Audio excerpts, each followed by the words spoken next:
क्योंकि लाइफ का ऐसा गोल्डन पीरियड था जिसके साथ हमारी खूब यादें जुड़ी हुई हैं। ये वो दौर था जब पैसा कम, खुशियां ज्यादा हुआ करती थी, साधन कम लेकिन समाधान ज्यादा हुआ करते थे, रिश्तों में खटास कम, मिठास ज्यादा हुआ करती थी। पैरों में भले चप्पल नहीं थी लेकिन चेहरे पर मुस्कुराहट ज्यादा हुआ करती थी। घर में भले ही पिता की एक पुरानी साइकिल हो लेकिन बच्चों के दिल में उसे चलाने की चाहत ज्यादा हुआ करती थी। कहते हैं कि गुजरा जमाना लौट कर नहीं आता, लेकिन हम कुछ पलों के लिए समय में पीछे जाकर उस जमाने की यादों को जरूर जी सकते हैं। और आज के इस खास वीडियो में हम आपको ले चलेंगे 90 के दशक के उस दौर में जिसे देख आपके बचपन की यादें ताजा हो जाएंगी, आंखों में खुशी के आंसू भर जाएंगे और दिल कहेगा वो दिन भी क्या दिन थे। तो चलिए चलते हैं इस सुहाने सफर पर। आपको याद है उस वक्त माँ ईंट और मिट्टी से बने चूल्हे पर आग जलाकर खाना बनाया करती थी और शाम होते ही बच्चे खाने का इंतजार करते हुए माँ के साथ आंगन में बैठ जाते। चूल्हा जलाने के लिए खेत से पतली सूखी लकड़ियां तोड़कर लाई जाती थीं और जिसके घर में गाय भैंस हुआ करती थी वो उनके गोबर के उपले या थेपड़ी बनाकर उन्हें सुखाते थे। फिर चूल्हा जलाने के लिए उनका इस्तेमाल होता था।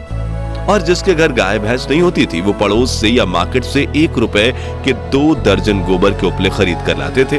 फिर माँ फूंक फूंक कर चूल्हा जलाने की कोशिश करती थी और जब वो जल जाता था तो बच्चों की खुशी का ठिकाना ही नहीं रहता था। वहीं जब सब्जी मंडी जाने का मौका मिलता था तो वहां दुकानदारों को कोयले से जलने वाले चूल्हे पर पकौड़े, समोसे और कचौड़ी बनाते देख मुंह में पानी आ जाता था। और सामान के लिए मिले पैसों से कुछ पैसे बचा के हम नाश्ता खाने में खुद को रोक नहीं पाते थे। उस समय ना वॉशिंग मशीन होती थी, ना ज्यादातर घरों में पानी के नल।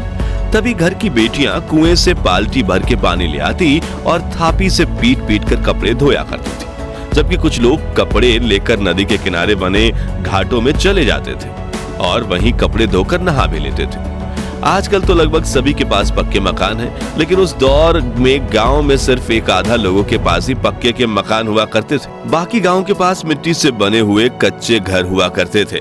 और आपको बता दूं कि जब दीपावली का त्योहार आता था तो लोग अपने इन्हीं घरों की मिट्टी और गाय के गोबर से लीपा पोती किया करते और इसे काफी शुभ माना जाता।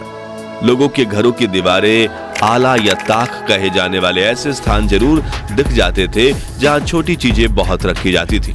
घर की चाबियां और शाम को जलाने वाले दिए इसी पर रखे जाते थे, लेकिन अब नए घरों में इनकी जगह ड्रेसिंग टेबल या डिजाइनर अलमारियों ने ले ली है। तस्वीरों में दिख रही ये चिड़िया उन दिनों खूब दिखा करती थी, लेकिन आज ये विलुप्त होने की कगार पर पहुंच गई है। आपने इस चिड़िया को आखिरी बार कब देखा था और इसके मधुर ध्वनि का दीदार किया था? कमेंट में बताइए।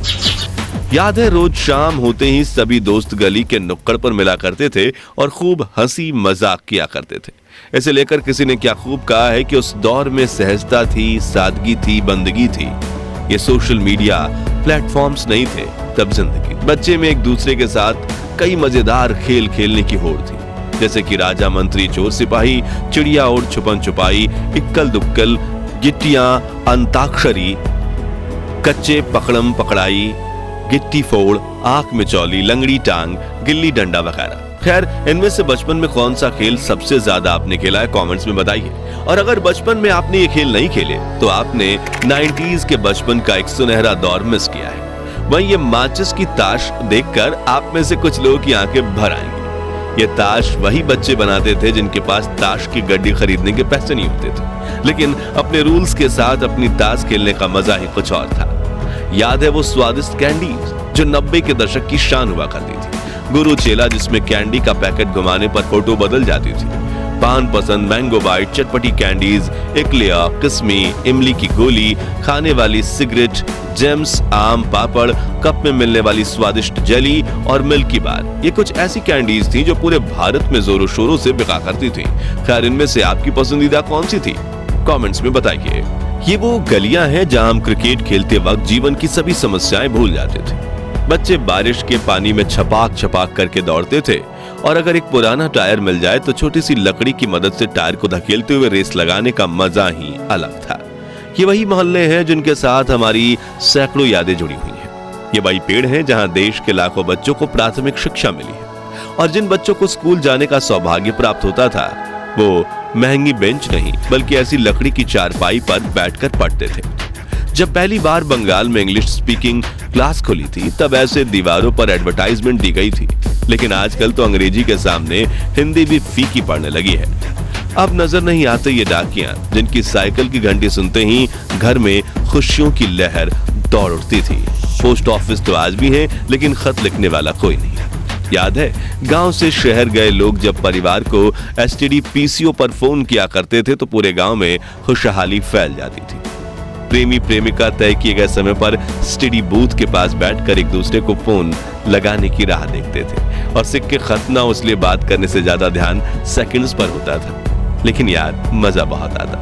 ये वो दौर था जब कांच की बोतल में तेल और रस्सी डालकर घंटों तक जलने वाली चिमनी बनाई जाती थी और रात को लाइट जाने पर इसे जलाकर घर वालों के साथ खाना खाया जाता था।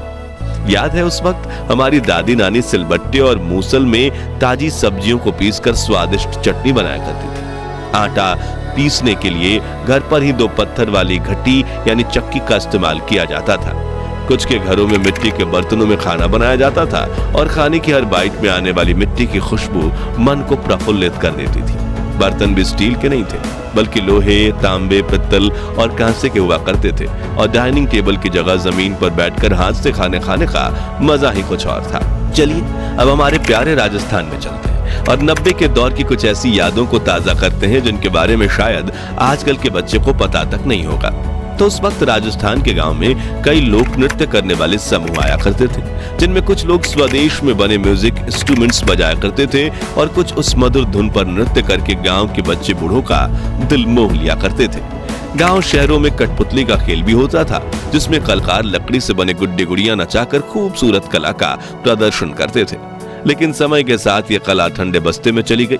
मोबाइल फोन और वीडियो गेम्स के जमाने में बच्चे असल मनोरंजन भी भूल गए और जिन कलाकारों को कठपुतली का खेल देखने में दर्जनों लोगों की भीड़ जमा होती थी, उनकी आज कुछ दर्शकों के लिए भी आंखें तरस गईं।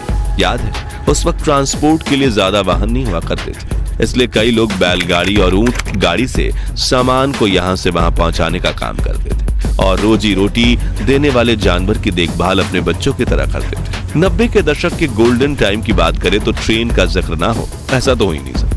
उस वक्त सिर्फ कुछ लोग जहाज में सफर कर सकते थे, इसलिए देश की 99.99% जनता के लिए दूर सफर करने के लिए ट्रेन सबसे पसंदीदा साधन हुआ करती थी। एसी वाले डब्बे तो नहीं थे, लेकिन मन में सफर करने की चाहत जरूर थी, जो यात्रा को खूबसूरत बना देती थी। उस वक्त बस से सफर करने की खुशी भी कुछ कम नहीं थी। नौकरी पर जाना हो या कॉलेज, शहर में जाने के लिए बस एकमात्र सस्ता जरिया थी। सुबह सुबह बस स्टैंड पर बड़ी लाइन लग जाती थी। उस वक्त तो गाय बैल को भी सड़क पर घूमने की आजादी थी।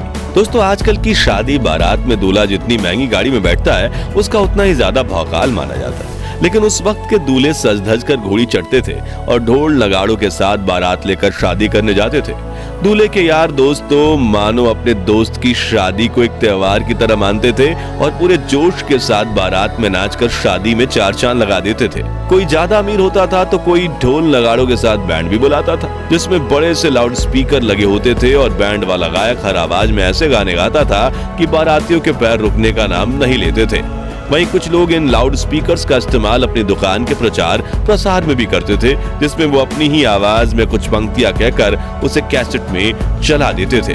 खैर दोस्तों, हमारा वो सुनहरा बचपन तो वापस लौट कर नहीं आने वाला, लेकिन हम अपनी यादों को ताजा करके कुछ पल की खुशी का अनुभव जरूर कर सकते हैं। तो अब आप भी कमेंट सेक्शन